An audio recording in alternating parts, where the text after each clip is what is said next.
എല്ലാവർക്കും നമസ്തേ. 11/8/2025 തിങ്കളാഴ്ചത്തെ നക്ഷത്രഫലമാണ് നമ്മൾ നോക്കുന്നത്. മേടം, ഇടവം, തുലാം രാശിക്കാർക്ക് ശുഭകരവും, കന്നി, കുംഭം രാശിക്കാർക്ക് മധ്യമവും, മിഥുനം, ചിങ്ങം, ധനു രാശിക്കാർക്ക് ദോഷവും, കർക്കിടകം, വൃശ്ചികം, മകരം, മീനം രാശിക്കാർക്ക് കഠിന ദോഷവും ആണ്.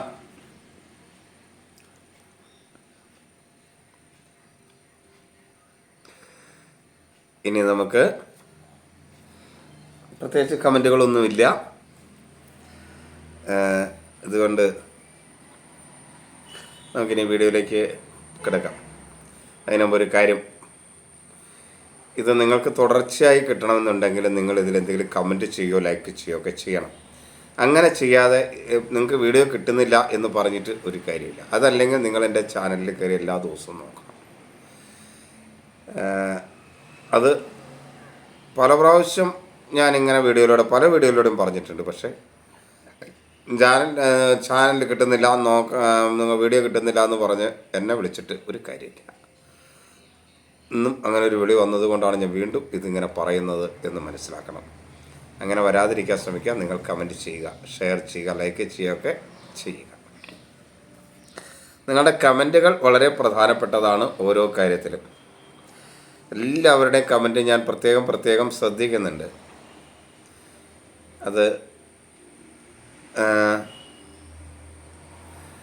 അതിന് മാറ്റങ്ങൾക്ക് അനുയോജ്യമായ മാറ്റങ്ങൾ വരുത്താം. 1-2 പേര് നക്ഷത്രങ്ങൾ പറയണമെന്നും പ്രണയകാര്യങ്ങൾ പറയണമെന്നൊക്കെ മെസ്സേജ് ചെയ്തിട്ടുണ്ട്. 1-2 പേര് വിളിക്കുകയും ചെയ്തു. അതൊക്കെ ഞാൻ പരിഗണിക്കാം. കുറച്ച് സമയം തരണം. കാരണം ആദ്യം കുറച്ച് രീതിയിൽ വന്നതായിരുന്നു, പിന്നീട് അത് മാറി. അപ്പോൾ ഇനി അത് തയ്യാറാക്കണമെങ്കിൽ കുറച്ച് ടൈം കിട്ടണം. അപ്പോൾ അത് പെട്ടെന്ന് ഓടി തയ്യാറാക്കാൻ പറ്റില്ല, കുറച്ച് സമയം എടുക്കും. അപ്പോൾ അത് കുറച്ച് ദിവസം മുമ്പ് തുടങ്ങിയാലേ അത് കാര്യങ്ങളൊന്നും ശരിയാവും. അപ്പോൾ അങ്ങനെ ബുദ്ധിമുട്ടുന്നുണ്ട് നമ്മൾ ഇത് എന്ന് മനസ്സിലാക്കണം നിങ്ങൾ. അതനുസരിച്ച് നിങ്ങളിത് ഷെയർ ചെയ്യുകയൊക്കെ ചെയ്താലാണ് എനിക്കും ഇത് തയ്യാറാക്കി നിങ്ങൾക്ക് നൽകുന്നതിനൊരു താല്പര്യം ഉണ്ടാവുള്ളൂ. അതും കൂടെ മനസ്സിലാക്കണം. പിന്നെ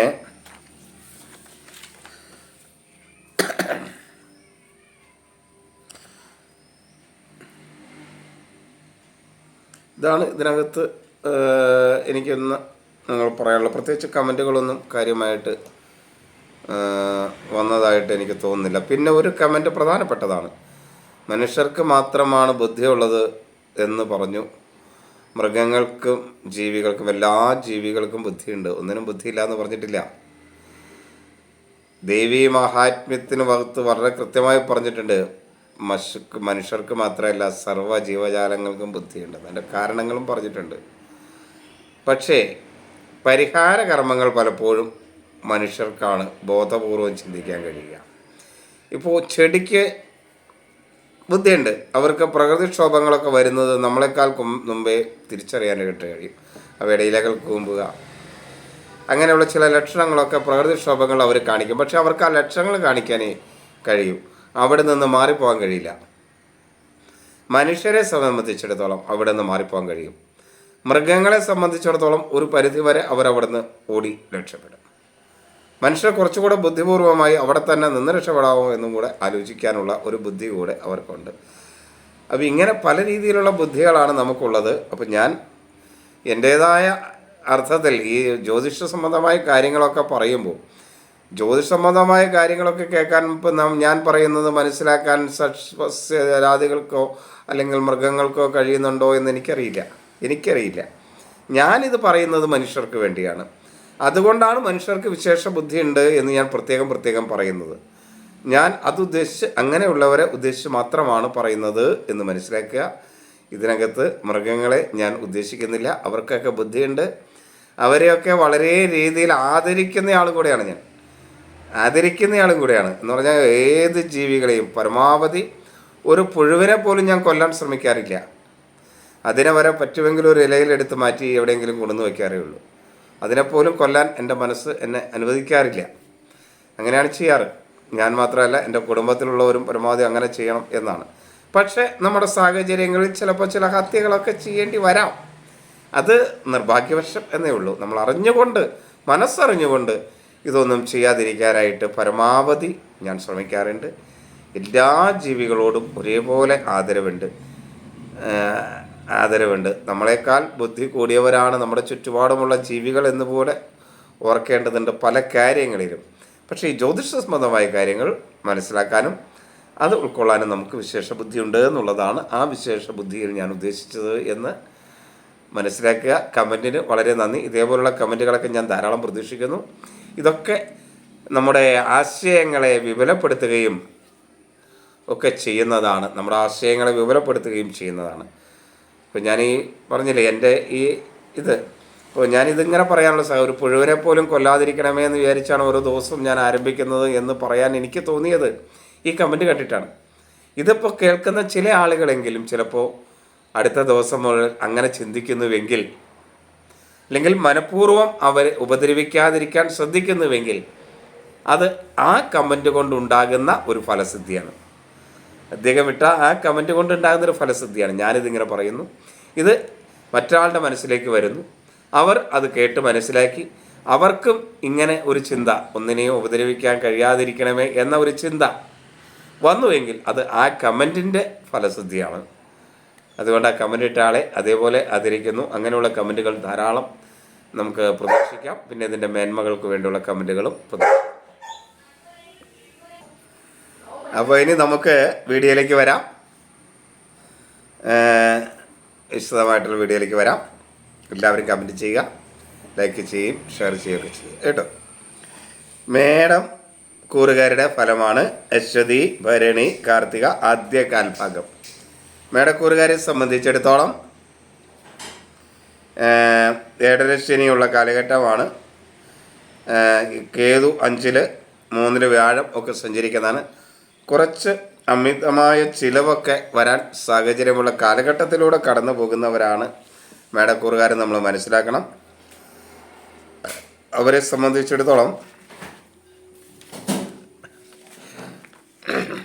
ഒരു കഷ്ണം പറന്നുപോയി എഴുതി വെച്ചതിൻ്റെ, അതാ തപ്പിയത്. അവരെ സംബന്ധിച്ചിടത്തോളം മേടക്കൂറ് അങ്ങനെ ഉള്ള കാലമാണെങ്കിലും മേടക്കൂറുകാരെ സംബന്ധിച്ചിടത്തോളം ശുഭകരമായ ഒരു ദിവസമാണ്, ഗുണകരമായൊരു ദിവസമാണ്. അവർക്ക് പൊതുവേ വേണ്ട രീതിയിൽ മനസ്സ് ഒക്കെ പ്രവർത്തിക്കും. മനസ്സ് തന്നെ വേണ്ട രീതിയിൽ പ്രവർത്തിച്ച കാര്യങ്ങളെ നേരെയാക്കാൻ പലപ്പോഴും കഴിയും. മനസ്സ്, ബുദ്ധിയൊക്കെ വേണ്ട രീതിയിൽ പ്രവർത്തിക്കും. മാതൃപിതൃസ്ഥാനീയർ അനുകൂലമാണ്. അഭിപ്രായ സ്ഥിരതയുടെ കാര്യങ്ങൾ ചെയ്യാൻ കഴിയും. അങ്ങനെയൊക്കെ ആണെങ്കിലും അലസത ഈ ദിവസങ്ങളിൽ അവരുടെ അടുത്തുണ്ടാവും.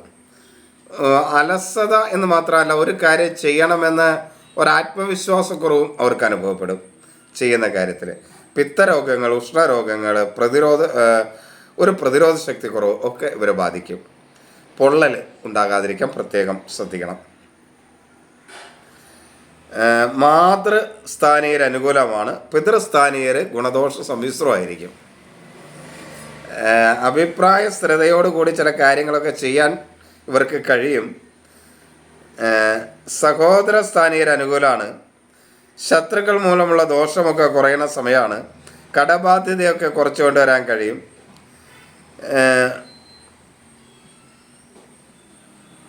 ബന്ധുക്കളും സുഹൃത്തുക്കളൊക്കെ അനുകൂലമാണ്. വാക്കുകൾ നല്ല രീതിയിൽ ഉപയോഗിക്കാൻ കഴിയും. വിദ്യാർത്ഥികൾക്കും അനുകൂലമാണ്. അപ്പോൾ ഈ വാക്കുകൾ നല്ല രീതിയിൽ ഉപയോഗിക്കാൻ കഴിയുകയും കലഹങ്ങൾക്കുള്ള സാധ്യത പൊതുവെ കുറയുകയും ചെയ്യുന്ന ഒരു കാലഘട്ടം ആയതുകൊണ്ട്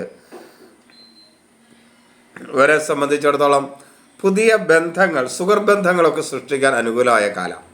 അപ്പോൾ ഇങ്ങനെയുള്ള കാലം ഒന്ന് ശ്രദ്ധിക്കുന്നത് ഇവർക്ക് നന്നായിരിക്കും. പുതിയ നല്ല സുഹൃബന്ധങ്ങളെയൊക്കെ സൃഷ്ടിക്കാനായിട്ട് ഇവർക്ക് കഴിയും. അതൊക്കെ ഒന്ന് ശ്രദ്ധിക്കുക. ഇങ്ങനെയുള്ള മേന്മകൾ ഉണ്ടാക്കാനായിട്ട് ശ്രദ്ധിക്കുക.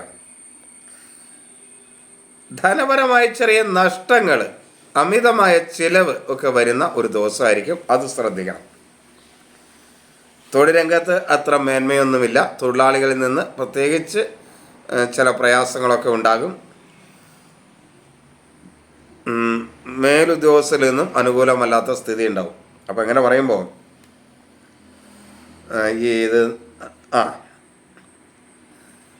മേലുദ്യോഗസ്ഥരിൽ നിന്നൊക്കെ പ്രത്യേകിച്ച് ഇതുണ്ടാകുമെന്ന് പറയുമ്പോൾ നമ്മൾ മനസ്സിലാക്കേണ്ടത് അവരോടൊക്കെ നമ്മൾ ഒരു ഫയലോ മറ്റു കാര്യങ്ങളൊക്കെ കൊണ്ടുപോയി ചെല്ലേണ്ട ഒരു ആവശ്യം വന്നാൽ അതൊന്ന് കൃത്യമായി പഠിക്കുകയും മനസ്സിലാക്കുകയും അത് തെറ്റുകളില്ലാതിരുന്ന് ഇരിക്കാനും പ്രത്യേകം ശ്രദ്ധിച്ച് കൊണ്ടുപോയി ചെന്നാൽ ഇത് കുറയ്ക്കാം. അശ്രദ്ധമായി ആ കാര്യങ്ങളൊന്നും ചെയ്യരുത് എന്നർത്ഥം. അവർ വിളിക്കുന്ന എന്തെങ്കിലും ആവശ്യത്തിനായിരിക്കും. അത് എന്താണെന്ന് മനസ്സിലാക്കാൻ നമുക്ക് കഴിയുകയും ചെയ്യും. അപ്പോൾ അത് വേണ്ട രീതിയിൽ പ്രവർത്തിക്കാം. തൊഴിലാളികളോടും അനുകൂലമല്ലാത്ത സ്ഥിതിയിൽ നിന്ന് മാറ്റിയിട്ട് അവർക്ക് കുറച്ച് അനുകൂലമായ വാക്കുകളും കാര്യങ്ങളൊക്കെ ഉപയോഗിക്കുക. അങ്ങനെയൊക്കെ ശ്രദ്ധിക്കുക. കുറേ നേട്ടങ്ങൾ മേടക്കൂറുകാർക്ക് തൊഴിൽ മേഖലയിലും ഉണ്ടാക്കാനായിട്ട് കഴിയും. ഇടവം രാശി: കാർത്തിക അവസാന മുക്കാൽ ഭാഗം, രോഹിണി മകീരം ആദ്യ പകുതി ഭാഗം. ഇടവം രാശിക്കാർക്ക് ശുഭകരമായ ദിവസം തന്നെയാണ്. അവർക്ക് പൊതുവെ എല്ലാ കാര്യത്തിലും ഒരു ആത്മവിശ്വാസം ഉണ്ടാകും. മാതൃസ്ഥാനീയർ അനുകൂലമാകും. അഭിപ്രായ സ്ഥിരതയോടുകൂടി കാര്യങ്ങളൊക്കെ ചെയ്യാൻ കഴിയും. അലസത ഒന്നും ഉണ്ടാവില്ല. ആരോഗ്യ കാര്യങ്ങളിലൊക്കെ കഴിഞ്ഞ ദിവസത്തേക്കാൾ മേന്മ അനുഭവപ്പെടും. ബുദ്ധിയും മനസ്സുമൊക്കെ വേണ്ട രീതിയിൽ പ്രവർത്തിക്കും. പിതൃസ്ഥാനീയർ അനുകൂലമാണ്. സഹോദര സ്ഥാനീയർ അത്ര അനുകൂലമല്ല. ശത്രുക്കൾ മൂലമുള്ളൊരു ദോഷമൊക്കെ ഉണ്ടാകും. കടബാധ്യത വർദ്ധിക്കും. എടുത്തുചാട്ടം മൂലം ചില നഷ്ടങ്ങളൊക്കെ ഉണ്ടാകും. കാര്യം പൊതുവെ ഗുണകരമായ ദിവസമൊക്കെയാണ്. എങ്കിലും ഇതൊക്കെ ഉണ്ടാകാതിരിക്കാനുള്ളൊരു ശ്രദ്ധ കൂടെ കൊടുത്താലേ ഈ ഗുണകരമായ ദിവസം ആവുള്ളൂ. അത് വളരെ ശ്രദ്ധിക്കണം. ഗുണകരമായ ദിവസമാണെന്ന് പറയുകയും ഈ ദോഷങ്ങൾ പറയുകയും ചെയ്യുന്നത് എന്താണെന്ന് വെച്ചാൽ, ഗുണകരമായ ദോഷത്തിൽ ഇതല്ല. നമ്മൾ ശ്രദ്ധിച്ചാൽ ഇങ്ങനെ ഉണ്ടാകുന്ന ദോഷങ്ങളൊക്കെ ഉണ്ടാകാൻ സാധ്യതയുള്ള ദിവസമാണെങ്കിലും ഒരു ശ്രദ്ധ കൊടുത്താൽ വളരെ ഗുണകരമാക്കാവുന്ന ഒരു ദിവസമാണ്. അതാണ് ഇതിൻ്റെ അർത്ഥം. കാരണം നമ്മളെ സഹായിക്കാനായിട്ട് ഗ്രഹങ്ങളൊക്കെ തയ്യാറായി നിൽക്കുകയാണ് ഗുണകരമായ രീതിയിലേക്ക് വരാൻ. കുറച്ചൊക്കെ അനുകൂലമല്ലാത്തുണ്ടെങ്കിലും അപ്പോൾ ഭൂരിപക്ഷം അനുകൂലമുള്ളതിനെ അറേഞ്ച് ചെയ്തുകൊണ്ട് നമുക്ക് ഗുണകരമാക്കാൻ നമ്മുടെ ശ്രദ്ധ കൂടെ വേണം. പകുതി നമ്മളും പകുതി അവരും. അതാണ്, അത് ശ്രദ്ധിക്കണം. വാക്കുകളൊക്കെ വളരെ നല്ല രീതിയിൽ ഉപയോഗിക്കാൻ കഴിയും. വാക്കുകൾ മൂലം ചില പ്രശ്നങ്ങൾ ഉണ്ടാകും. ഇടവൻ രാശിക്കാർക്ക് നല്ല രീതിയിൽ ഉപയോഗിക്കാൻ കഴിയും. പക്ഷെ ഒന്ന് ശ്രദ്ധിക്കണം. കാരണം എടുത്തു ചാടിയുള്ള അഭിപ്രായം, മുൻകോപം മൂലമുള്ള അഭിപ്രായവും മൂലം ഉണ്ടാകുന്ന ചില പ്രശ്നങ്ങൾ ഒഴിവാക്കാൻ നല്ല രീതിയിൽ വാക്കുകൾ ഉപയോഗിക്കാൻ കഴിയുന്നൊരു ദിവസമാണ്. അതിൻ്റെ നേട്ടങ്ങൾ ഉണ്ടാക്കാനായിട്ട് ശ്രദ്ധിക്കണം. ബന്ധുക്കളും സുഹൃത്തുക്കളും ഒന്നും അത്ര അനുകൂലമല്ല. ധനപരമായ കാര്യങ്ങളിൽ അനുകൂലമായ ഒരു ദിവസമാണ്. മക്കളിൽ നിന്നൊക്കെ അനുകൂലമുണ്ടാകും. ജീവിത പങ്കാളി അനുകൂലമായിരിക്കും. വാഹന സംബന്ധമായ കാര്യങ്ങളിലൊക്കെ ചില നേട്ടങ്ങൾ ഉണ്ടാകും. തൊഴിൽ മേഖലയിൽ ഗുണകരമാണ്. പുതിയ തൊഴിലവസരങ്ങൾ ഉണ്ടാക്കാനായിട്ട് കഴിയും. പുതിയ തൊഴിലവസരങ്ങൾ ലഭിക്കും. തൊഴിലാളികളുമായി കുറച്ച് അനുകൂലാവസ്ഥയിലൊക്കെ നിന്നാൽ വളരെ നേട്ടങ്ങൾ തൊഴിൽ മേഖലയിൽ ഉണ്ടാക്കാൻ കഴിയുന്ന ഒരു കാലഘട്ടമാണ് ഇടവക്കൂറുകാരെ സംബന്ധിച്ചിടത്തോളം. ആ നേട്ടങ്ങൾ ഉണ്ടാക്കാനായിട്ട് ശ്രദ്ധിക്കുക. ജാതകം കൂടെ അനുകൂലമാണെന്ന് നോക്കുക. ജാതകം അനുകൂലമാണെങ്കിൽ നേട്ടം കൂടുതലായിട്ട് മേന്മയായിട്ട് ഉണ്ടാകും.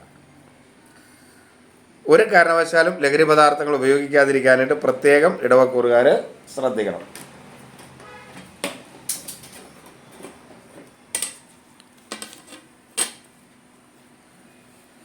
ഇനി മിഥുനക്കൂറുകാർക്ക് ദോഷകരമായ ഒരു ദിവസമാണ്. മിഥുനക്കൂറുകാരെ സംബന്ധിച്ചിടത്തോളം 10 ശനിയും ജന്മവ്യാഴവും രാഹു 9 സഞ്ചരിക്കുന്ന കാലഘട്ടമാണ്. കാലഘട്ടം അത്ര മേന്മയൊന്നുമല്ല. ഈ ദിവസവും അത്ര അനുകൂലമല്ല.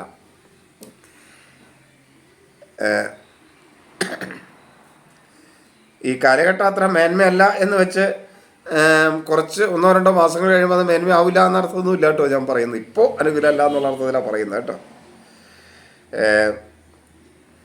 അപ്പോൾ ഈ ദിവസവും ഒട്ടും അനുകൂലമല്ല. അതുകൊണ്ട് അത് പ്രത്യേകം ശ്രദ്ധിക്കണം. പൊതുവെ ഒരു ആത്മവിശ്വാസക്കുറവും അലസതയും അനുഭവപ്പെടുന്നതോടൊപ്പം മനസ്സും ബുദ്ധിയും അനുകൂലമായി പ്രവർത്തിക്കുക കൂടി ചെയ്യാത്ത ഒരു ദിവസമാണ്. മാതൃപിതൃസ്ഥാനികർ അനുകൂലമല്ല. അഭിപ്രായ സ്ഥിരതയോട് കാര്യങ്ങൾ ചെയ്യാനായിട്ടും പ്രയാസം ഉണ്ടാവും. ആസ്മ, മാനസികമായ അസ്വസ്ഥത, ജലദോഷം പോലുള്ള അലർജി രോഗങ്ങൾ മൂലം കുറച്ച് ബുദ്ധിമുട്ടൊക്കെ ഇവർക്ക് മിഥുനക്കൂറുകാർക്ക് ഉണ്ടാവും. അതേപോലെ ഉഷ്ണരോഗങ്ങൾ, നേത്രരോഗങ്ങൾ, ഗർഭാശയ രോഗങ്ങളൊക്കെ ഉണ്ടാകാനുള്ള സാധ്യത ഉള്ള സമയമാണ് മിഥുനക്കൂറുകാരെ സംബന്ധിച്ചിടത്തോളം. അത് ശ്രദ്ധിക്കണം. അതേപോലെ സഹോദര സ്ഥാനീയർ അനുകൂലമല്ല. ശത്രുക്കൾ മൂലമുള്ള ദോഷമുണ്ടാകും.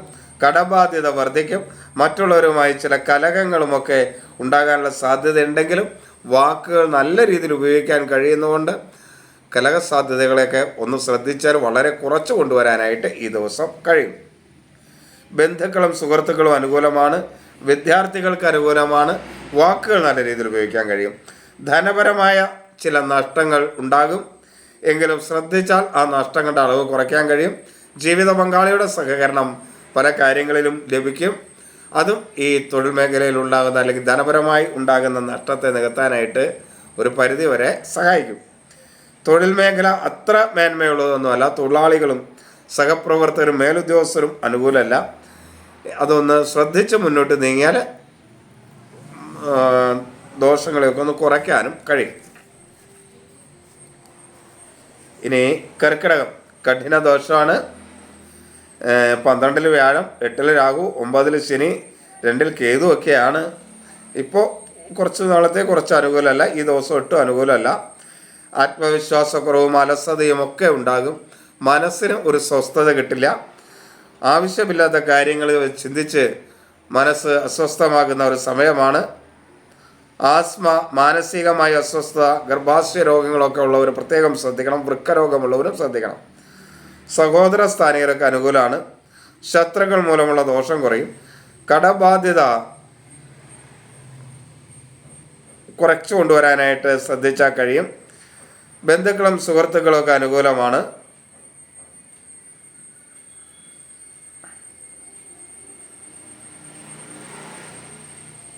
എന്നാൽ വാക്കുകളെ വളരെയധികം നിയന്ത്രിക്കേണ്ടതുണ്ട്. വാക്കുകൾ മൂലം ചില പ്രശ്നങ്ങൾ ഉണ്ടാവാം. കഫരോഗങ്ങൾ ബുദ്ധിമുട്ടുണ്ടാക്കും. പൊതുവെ ഒരു ദൈവാധീന കുറവ് അനുഭവപ്പെടുന്ന സമയമാണ് കർക്കിടകക്കൂറുകാർക്ക്. ധനപരമായ നഷ്ടമുണ്ടാകും. ജീവിത പങ്കാളി അത്ര അനുകൂലമൊന്നുമല്ല.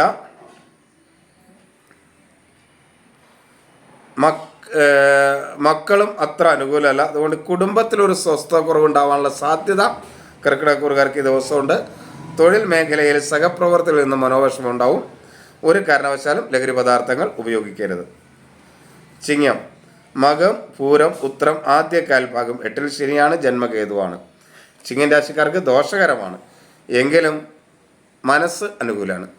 ആത്മവിശ്വാസക്കുറവൊക്കെ പല കാര്യങ്ങളിലും അനുഭവപ്പെടും. ഒരു സംശയം, എല്ലാത്തിനെയും സംശയദൃഷ്ടിയോടെ കാണുന്നൊരവസ്ഥ, അലസത, പിത്ത സംബന്ധമായ അസുഖങ്ങൾ ഇതൊക്കെ ഉണ്ടാകാനുള്ള സാധ്യതയുണ്ട്.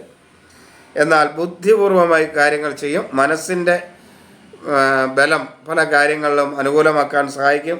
മാതൃസ്ഥാനികർ അനുകൂലമാണ്. പിതൃസ്ഥാനികരും വലിയ കുഴപ്പമില്ല. അഭിപ്രായ സ്ഥിരതയോടുകൂടി കാര്യങ്ങളൊക്കെ ചെയ്യാൻ കഴിയും. സഹോദര സ്ഥാനികർ അത്ര അനുകൂലമല്ല. കടബാധ്യത വർദ്ധിക്കും. വാക്കുകൾ മൂലം ചില പ്രശ്നങ്ങൾ ഉണ്ടാവും, കലഹങ്ങൾ ഉണ്ടാവും. മുൻകോപം ചില നഷ്ടങ്ങളെ ഉണ്ടാക്കും. ബന്ധുക്കളും സുഹൃത്തുക്കളും ഒന്നും അനുകൂലമല്ല. മക്കളും ജീവിത പങ്കാളിയും പൊതുവെ അനുകൂലമാണ്. കുടുംബത്തിലൊരു സ്വസ്ഥതയും സമാധാനവും ഒക്കെ ഉണ്ടാകുന്നുള്ളൊരു സാധ്യതയുണ്ട്.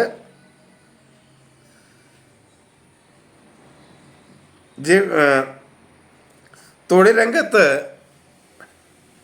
ചില നഷ്ടങ്ങൾ ഉണ്ടാകാനുള്ളൊരു സാധ്യത കാണുന്നുണ്ട് ഈ സമയത്ത്. അത് വളരെയധികം ശ്രദ്ധിക്കണം. ഒരു കാരണവശാലും ലഹരി പദാർത്ഥങ്ങൾ ഉപയോഗിക്കരുത്. കന്നി ഉത്രം അവസാന മുക്കാൽ ഭാഗം, അത്തം ചിത്തിര ആദ്യ പകുതി ഭാഗം. 7 ശനി, 10 വ്യാഴം, 12 കേതുവൊക്കെയാണ്. കന്നിക്കൂറുകാരെ സംബന്ധിച്ചിടത്തോളം ഗുണദോഷ സമ്മിശ്രമായ ഒരു ദിവസമാണ്. വലിയ ദോഷം പറയാനൊന്നും ഇല്ല, സമ്മിശ്രമാണ്. ആരോഗ്യവും മനസ്സുമൊക്കെ നല്ല അനുകൂലമായിരിക്കും. ആത്മവിശ്വാസത്തോടെ കാര്യങ്ങൾ ചെയ്യാൻ കഴിയും. അലസതയൊന്നും ഉണ്ടാവില്ല. മനസ്സ്, ബുദ്ധി ഒക്കെ അനുകൂലം. മാതൃപിതൃസ്ഥാനികരെ അനുകൂലം. ഗുരുസ്ഥാനികരൊക്കെ അനുകൂലത്തിൽ വരുന്ന ഒരു ദിവസമാണിത്. അഭിപ്രായ സ്ഥിരതയോടെ കാര്യങ്ങൾ ചെയ്യാൻ കഴിയും. എന്നാൽ ചെറിയ ആരോഗ്യ പ്രശ്നങ്ങൾ ബുദ്ധിമുട്ടുണ്ടാക്കുകയും ചെയ്യും. സഹോദര സ്ഥാനികർ അനുകൂലമല്ല.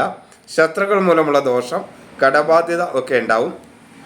അപകടങ്ങൾ ഉണ്ടാകാതിരിക്കാൻ പ്രത്യേകം ശ്രദ്ധിക്കണം. അത് തൊഴിൽ മേഖലയിലാണെങ്കിലും അല്ലെങ്കിൽ അശ്രദ്ധമായ വാഹനമോടിക്കലൊക്കെ വളരെ ശ്രദ്ധിക്കേണ്ട ഒരു കാര്യമാണ്. ബന്ധുക്കളും സുഹൃത്തുക്കളും അനുകൂലമാണ്. വാക്കുകൾ നല്ല രീതിയിൽ ഉപയോഗിക്കാൻ കഴിയും.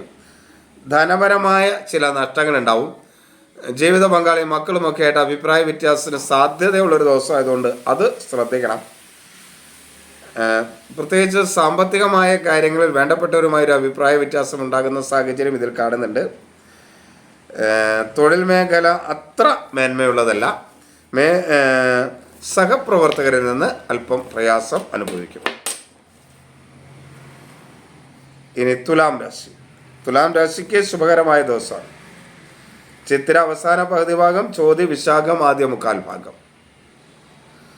തുലാം രാശിക്കാരെ സംബന്ധിച്ചിടത്തോളം മനസ്സിനെ ഒന്ന് നിയന്ത്രിക്കേണ്ടത് അത്യാവശ്യമാണ്. തുലാം രാശിക്കാർക്ക് മനസ്സ് അത്ര അനുകൂലമായിരിക്കില്ല.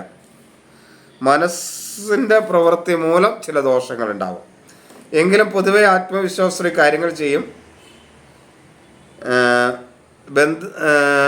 സ്വന്തം കാലിൽ നിൽക്കാനുള്ളൊരു ത്വര ഈ ദിവസം ഉണ്ടാവും. അതിനുവേണ്ടിയുള്ള പ്രവർത്തനങ്ങളും ഈ ദിവസം ഉണ്ടാവും. അലസതയൊന്നുമില്ലാതെ കാര്യങ്ങൾ ചെയ്യും. മാതൃപിതൃസ്ഥാനീയരൊക്കെ അനുകൂലമാണ്. അഭിപ്രായ സ്ഥിരതയുടെ കാര്യങ്ങൾ ചെയ്യാനായിട്ട് കഴിയും. എന്നാൽ ജലദോഷം, ആസ്മ, മാനസികമായ അസ്വസ്ഥ ഇതൊക്കെ ശ്രദ്ധിക്കണം.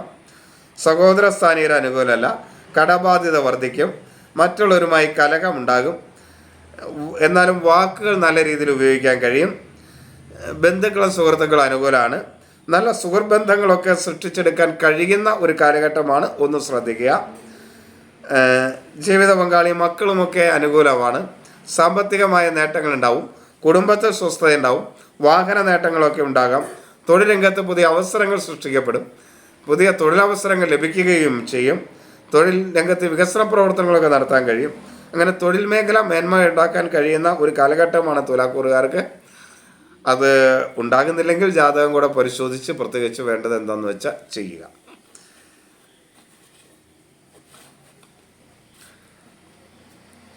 വൃശ്ചികം. വിശാഖം അവസാന കാൽഭാഗം, അനിഴം, തൃക്കേട്ട. വൃശ്ചികക്കൂറുകാർക്ക് കഠിന ദോഷമാണ്. 4 രാഹുവാണ്, 5 ശനിയാണ്, 8 വ്യാഴമാണ്, 10 കേതുവാണ്. കുടുംബത്തിലൊക്കെ ഒരു സ്വസ്ഥത കുറവൊക്കെ പൊതുവെ അനുഭവപ്പെടാം. എങ്കിലും വലിയ കുഴപ്പമൊന്നും ഉണ്ടാവാതിരിക്കും എന്ന് നമുക്ക് നോക്കാം. വൃശ്ചികക്കൂറുകാരെ സംബന്ധിച്ചിടത്തോളം ആരോഗ്യവും മനസ്സും അനുകൂലമല്ല. ആത്മവിശ്വാസക്കുറവ്, അലസത, എന്തിനേയും സംശയദൃഷ്ടിയോടുകൂടി വീക്ഷിക്കുക, ഇങ്ങനെയുള്ള ചില പ്രശ്നങ്ങളൊക്കെ ഉണ്ടാവാം. മാനസികമായ അസ്വസ്ഥതകൾ മൂലം ചില പ്രയാസങ്ങൾ ഉണ്ടാവാം. ആസ്മ ഉള്ള അസുഖങ്ങൾ പ്രശ്നം ഉണ്ടാക്കാം. സഹോദര സ്ഥാനീയർ അനുകൂലമാണ്. ശത്രുക്കൾ മൂലമുള്ള ദോഷം കുറയും. എന്നാൽ മുൻകോപത്തെ ഒന്ന് നിയന്ത്രിക്കണം. ചെറിയ അപകട സാധ്യതകളെയൊക്കെ വളരെ ശ്രദ്ധയോടെ കരുതിയാൽ അത് ഒഴിവാക്കാൻ കഴിയും. ബന്ധുക്കളും സുഹൃത്തുക്കളൊന്നും അനുകൂലമല്ല. വിദ്യാർത്ഥികൾക്കും അനുകൂലമല്ല. മക്കൾ അനുകൂലമല്ല. ധനപരമായ കാര്യങ്ങൾ നഷ്ടമുണ്ടാകും. ജീവിത പങ്കാളി പൊതുവെ അനുകൂലമാണ്. എങ്കിലും കുടുംബത്തിലൊരു സ്വസ്ഥത പൊതുവെ കുറവായിരിക്കും. തൊഴിൽ രംഗത്തും അനുകൂലമല്ല. ഒരു കാരണവശാലും ലഹരി പദാർത്ഥങ്ങൾ ഉപയോഗിക്കരുത്. തൊഴിൽ രംഗത്ത് വളരെ ശ്രദ്ധയോടുകൂടി കാര്യങ്ങൾ ചെയ്യുക. അശ്രദ്ധമായി ഒന്നും ചെയ്യാതിരിക്കാൻ പ്രത്യേകം ശ്രദ്ധിക്കുക. ധനു രാശിക്കാർക്ക് ദോഷകരമായൊരു ദിവസമാണ്. 4 ശനിയാണ്, 9 കേതുവാണ്. എങ്കിലും ദോഷകരമായൊരു ദിവസമാണ്. മൂലം, പൂരാടം, ഉത്രാടം ആദ്യ കാൽഭാഗം. പല കാര്യങ്ങളിലും ഒരു ഭാഗ്യം തുണയ്ക്കുകയും ചെയ്യും ഇവരെ. ആരോഗ്യ കാര്യങ്ങളിൽ ഒരു ശ്രദ്ധ വേണം. അലസതയില്ലാതെ എല്ലാ കാര്യങ്ങളും ചെയ്യാനായിട്ട് ശ്രദ്ധിക്കണം. മനസ്സും ബുദ്ധിയൊക്കെ വേണ്ട രീതിയിൽ പ്രവർത്തിക്കും. അഭിപ്രായ സ്ഥിരതയോട് കാര്യങ്ങൾ ചെയ്യാനായിട്ട് കഴിയും. മാതൃപിതൃസ്ഥാനീയർ പൊതുവെ അനുകൂലമാണ്. സഹോദര സ്ഥാനീയർ അത്ര മേന്മയില്ല. ഭൂമി സംബന്ധമായ കാര്യങ്ങളോ ധനപരമായ കാര്യങ്ങളിലോ ചില അഭിപ്രായ വ്യത്യാസങ്ങളൊക്കെ ഉണ്ടാവാം. കടബാധ്യത വർദ്ധിക്കും. ബന്ധുക്കളും സുഹൃത്തുക്കളും അനുകൂലമല്ല. വാഹന സംബന്ധമായ അപകടങ്ങളോ കാര്യങ്ങളൊക്കെ ഉണ്ടാകാതിരിക്കാൻ ശ്രദ്ധിക്കണം. പൊതുവെ വാഹന കാര്യങ്ങളിൽ ചില നഷ്ടങ്ങൾ വരാനുള്ളൊരു സാധ്യതയുണ്ട്. മക്കൾ അനുകൂലമാണ്. സാമ്പത്തികമായ ചില നേട്ടങ്ങളൊക്കെ ഉണ്ടാകും. എങ്കിലും വാഹന കാര്യത്തിൽ പ്രത്യേകം ശ്രദ്ധ ആവശ്യമുള്ള ഒരു സമയമാണ്. തൊഴിൽ മേഖല അത്ര അനുകൂലമല്ല. മേലുദ്യോഗസ്ഥരിൽ നിന്ന് ചില പ്രയാസങ്ങളും ബുദ്ധിമുട്ടുകളും ഉണ്ടാവും. മകരക്കൂറ്. ഉത്രാടം അവസാന മുക്കാൽ ഭാഗം, തിരുവോണം, അവിട്ടം ആദ്യ പകുതി ഭാഗം. 6 വ്യാഴം, 8 കേതു, 2 രാഹു ഒക്കെയാണ്. മകരക്കൂറുകാർക്ക് ഒട്ടും അനുകൂലമല്ല. കഠിന ദോഷമുള്ള സമയമാണ്. ആരോഗ്യകാര്യം ഒട്ടും അനുകൂലമല്ല. മനസ്സ് ബുദ്ധി അനുകൂലമല്ല. ആസ്മ, മാനസികമായ അസ്വസ്ഥത, ഗർഭാശയ സംബന്ധമായ രോഗങ്ങളൊക്കെ ഉള്ളവർ പ്രത്യേകം ശ്രദ്ധിക്കേണ്ട ഒരു സമയമാണ്. അതേപോലെ സഹോദര സ്ഥാനീയർ അത്ര അനുകൂലമല്ല. ശത്രുക്കൾ മൂലമുള്ള ദോഷമുണ്ടാകും, മുൻകോപമുണ്ടാകും. വാക്കുകൾ വളരെ നിയന്ത്രിച്ച് ഉപയോഗിക്കാൻ പ്രത്യേകം ശ്രദ്ധിക്കുക. വാക്കുകൾ മൂലം ചില പ്രയാസങ്ങൾ, ബുദ്ധിമുട്ടുകളൊക്കെ ഉണ്ടാകും. മറ്റുള്ളവരുമായിട്ട് കലഹമുണ്ടാകാനുള്ളൊരു സാധ്യതയുണ്ട്. അതൊക്കെ വളരെയധികം ശ്രദ്ധിക്കണം. ബന്ധുക്കളും സുഹൃത്തുക്കളും അനുകൂലമല്ല, മക്കൾ അനുകൂലമല്ല, ജീവിത പങ്കാളി അനുകൂലമായിരിക്കില്ല. അതുകൊണ്ട് കുടുംബത്തിലൊരു സ്വസ്ഥതക്കുറവ് പ്രധാനമായിട്ട് അനുഭവപ്പെടും. അതൊക്കെ വളരെ ശ്രദ്ധിച്ച് മുന്നോട്ട് പോകണം. തൊഴിൽ മേഖലയിൽ പൊതുവെ മേന്മയുള്ള ഒരു ദിവസമാണ്. തൊഴിൽ രംഗം അനുകൂലമാണ്.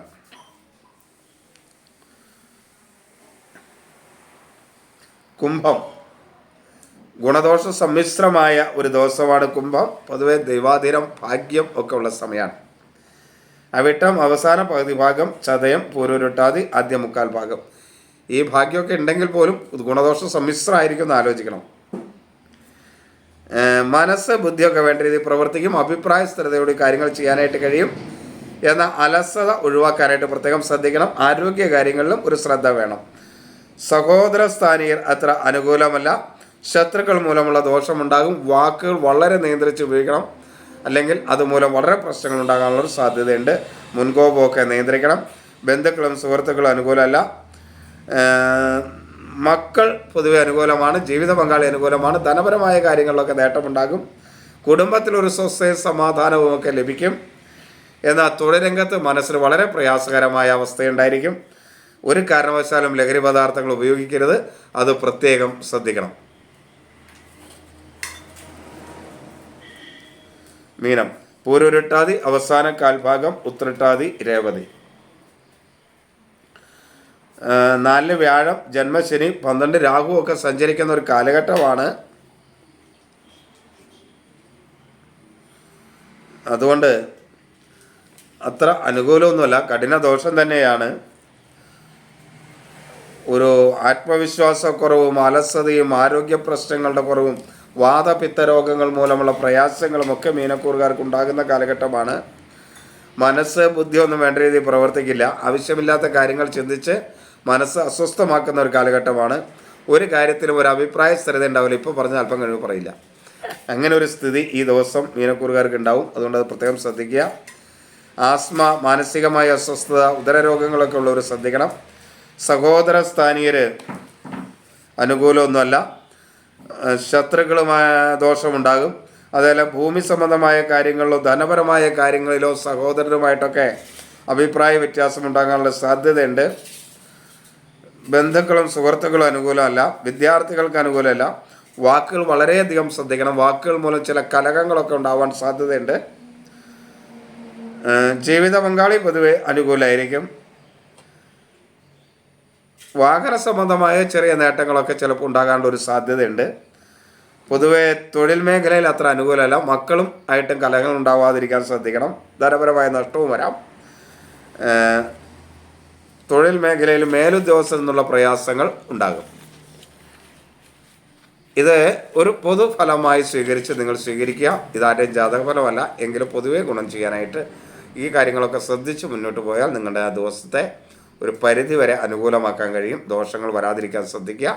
എല്ലാവരും ഈശ്വരൻ അനുഗ്രഹിക്കട്ടെ എന്ന് പ്രാർത്ഥിക്കുന്നു. എല്ലാവർക്കും നമസ്തേ. അമ്മേ ദേവി.